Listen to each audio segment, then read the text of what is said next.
Everyone, welcome back. Today I will be updating you on all of my works in progress for this month.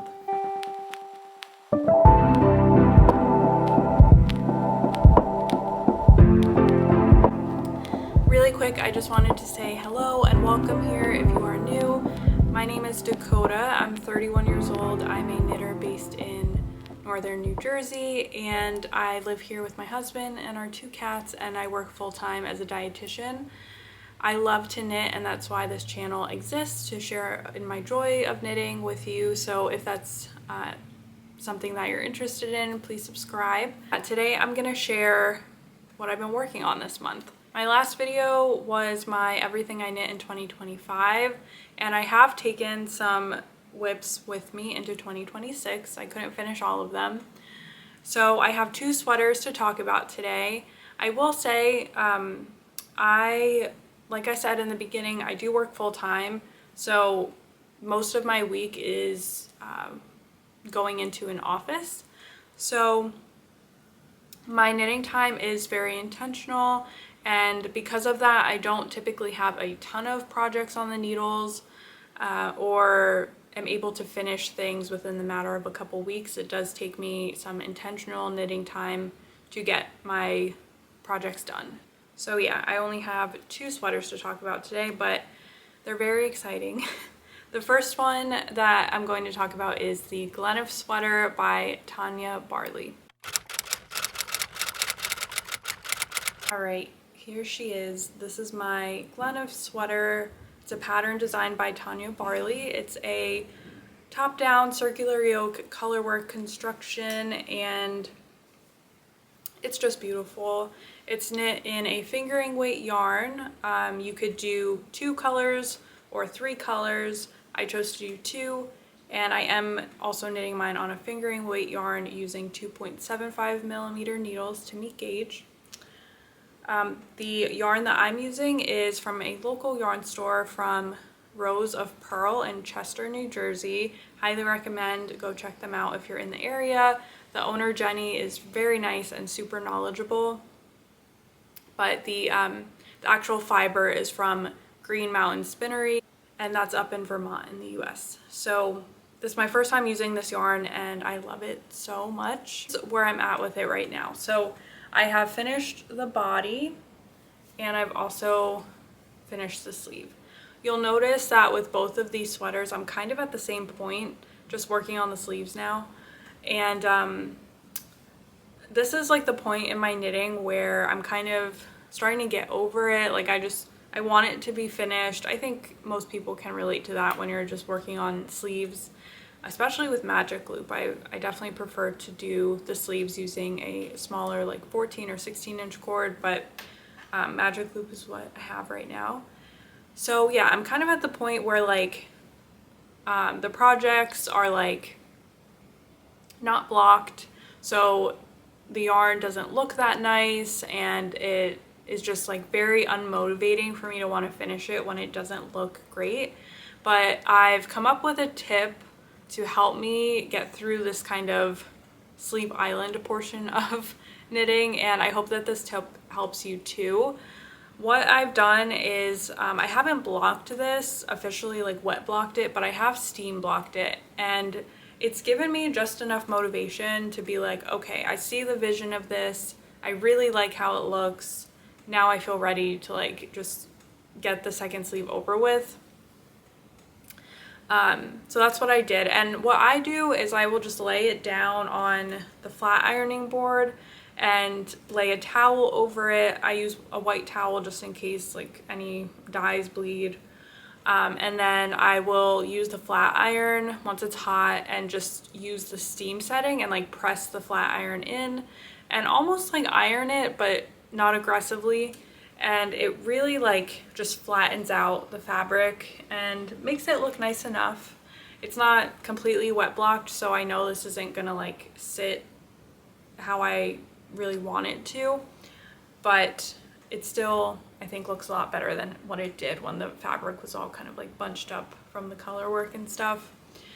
Even like the bottom ribbing was like sticking up and flipping up, and even like the quick steam block, it's now laying nice and flat.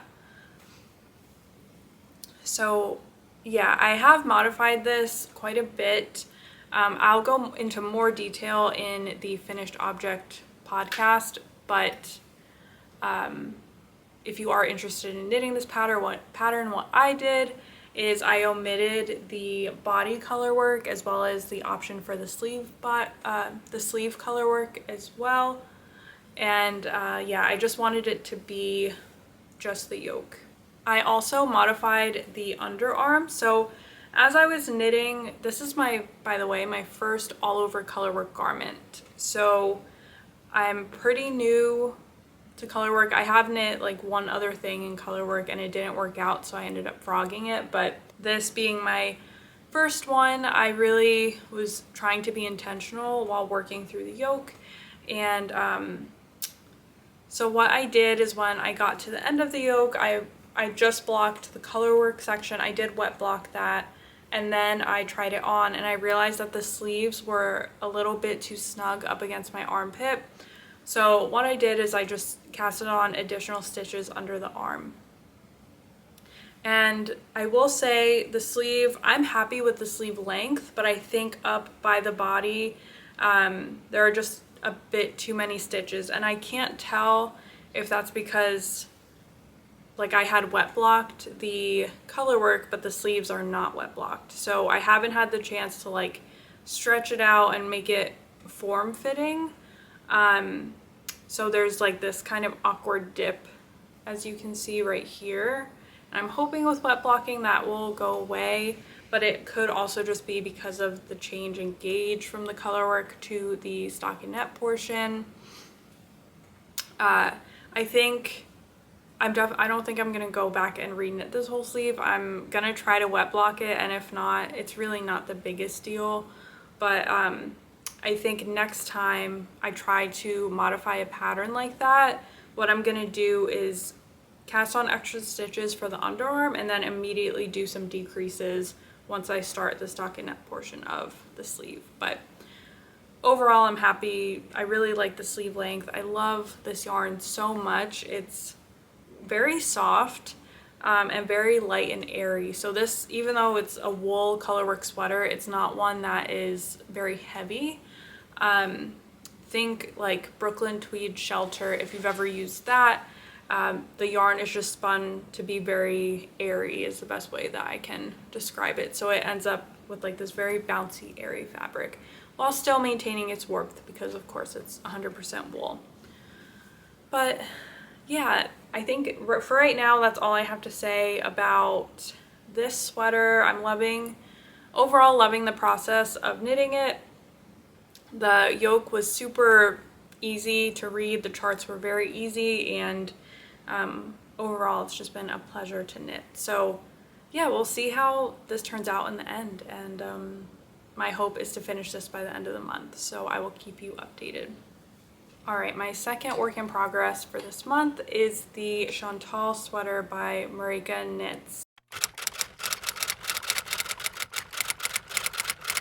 I am currently at the point where I've finished the body, and I just finished the short row shaping for the sleeve. This is a saddle shoulder construction where you knit the two saddle shoulder pieces separately, and then you cast on the front, work it flat, and it's the same with the back, and you do shaping to shape the neck and the armholes. This has been wonderful to knit. It's a all over slip stitch pattern. So to me, slip stitch is like kind of the elevated, more elegant stockinette stitch. There's so many beautiful details in this, like the neck shaping. I will say, I don't know why I have so many gaps in here from the short rows.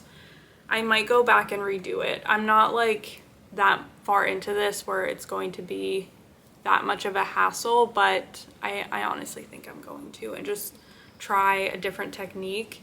I did modify this, so the way that the pattern is written, I thought that it made it more confusing to do the short rows the way that the pattern suggested. So I think where I messed up, I don't know why I didn't do this. So in the pattern, when you're doing the German short rows, it details it by row. So it'll say row 1, row 2, row 3, and row 4, and give you the instructions written out that way. So it'll say, like, I don't know, knit 3 or slip 1, knit 1, slip 1, knit 1, and then turn. Typically, I know with a German short row, when you turn, you do a double stitch, but in the pattern instructions, there was no instruction to do a double stitch. So I just turned it and then proceeded to purl across to the next portion, or purl across to the last place that I did a turn. I think that's also possibly why I have these holes here, because there was no double stitch. And but then later in the pattern, when you are resolving the double stitches, it says, like, just knit through the last double stitch. And I was like, oh, I was supposed to do double stitches. So I've been knitting for maybe 3, almost 4 years, and I still make mistakes. Like, I don't know. I should have known better, but it's just part of the process. So I do think I'm gonna rip back and just fix that.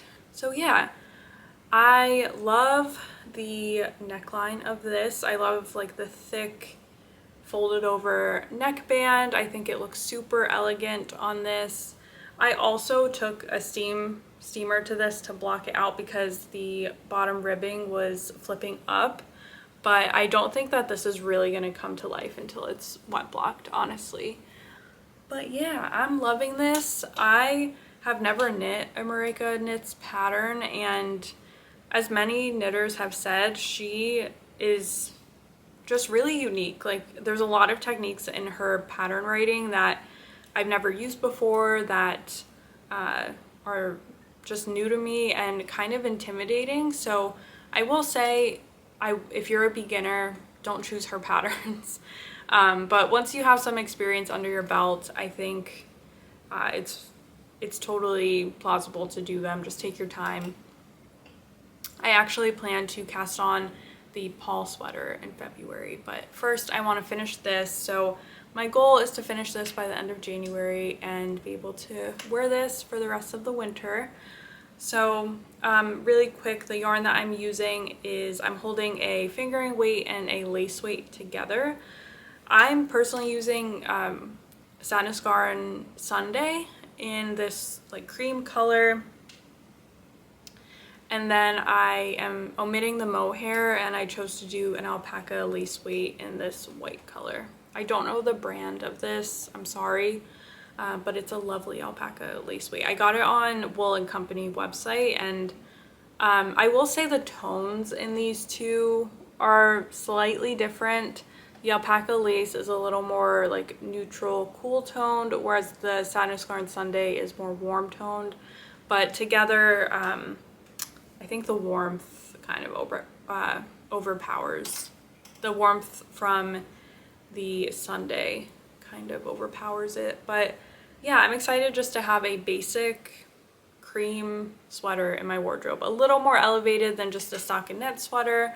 One that you can really dress up or dress down if you want, just wear with jeans, or more business casual. So super excited to have this in my wardrobe. So yeah, those are the 2 sweaters that I have been working on, and I'm loving them so much. And if you'd like to keep up with their progress, please subscribe, and please like this video if you liked it, and leave a comment down below. What are you working on this month? What are some works in progress that you are taking into 2026? And yeah, until next time, happy knitting, and I hope you have a wonderful day. Bye!